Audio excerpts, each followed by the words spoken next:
Today, we journey back to ancient Israel to explore the dramatic life of a towering figure, the prophet Elijah.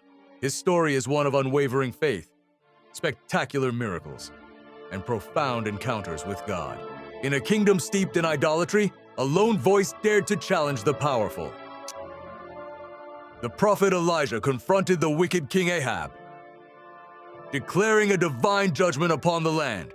He prophesied, "As the Lord, the God of Israel, lives whom I serve, there will be neither dew nor rain in the next few years, except at my word." Just as he proclaimed, the heavens sealed shut.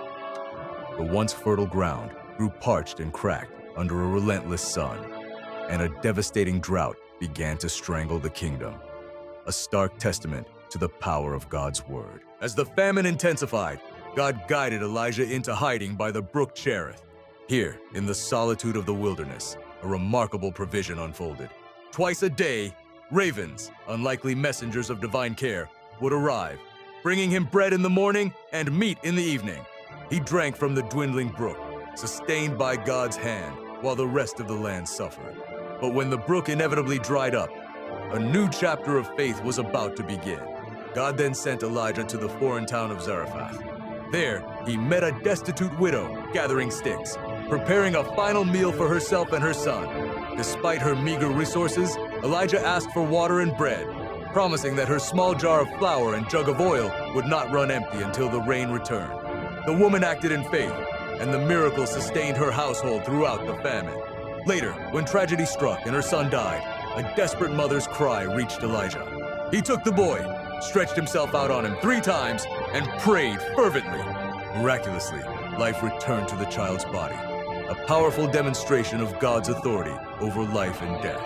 The ultimate confrontation loomed on Mount Carmel. Elijah stood alone against 450 prophets of the false god Baal. He issued a challenge. "Let the God who answers by fire. He is God." The prophets of Baal spent hours crying out, dancing and gashing themselves, but their pleas were met with silence. Then it was Elijah's turn. He repaired the Lord's altar, dug a trench around it, and had it drenched with 12 large jars of water. In a simple, powerful prayer, he called upon the God of Abraham, Isaac, and Israel. Instantly, fire from heaven descended, consuming the sacrifice, the wood, the stones, and even the water in the trench. The people fell on their faces, crying, "The Lord! He is God!" Despite this victory, Elijah's life was immediately threatened by the vengeful Queen Jezebel.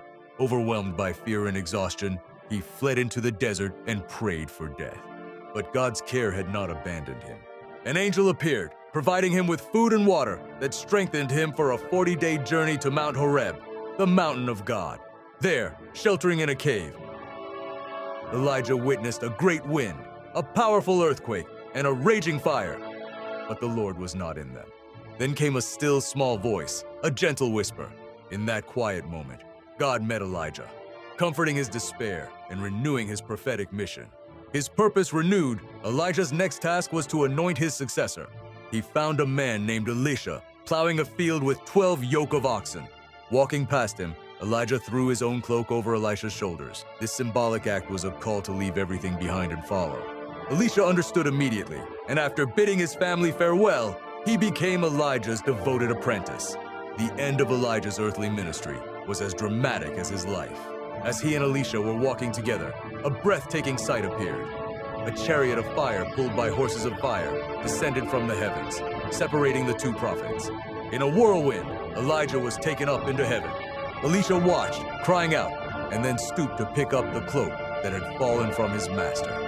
A mantle of power and responsibility now passed to a new generation.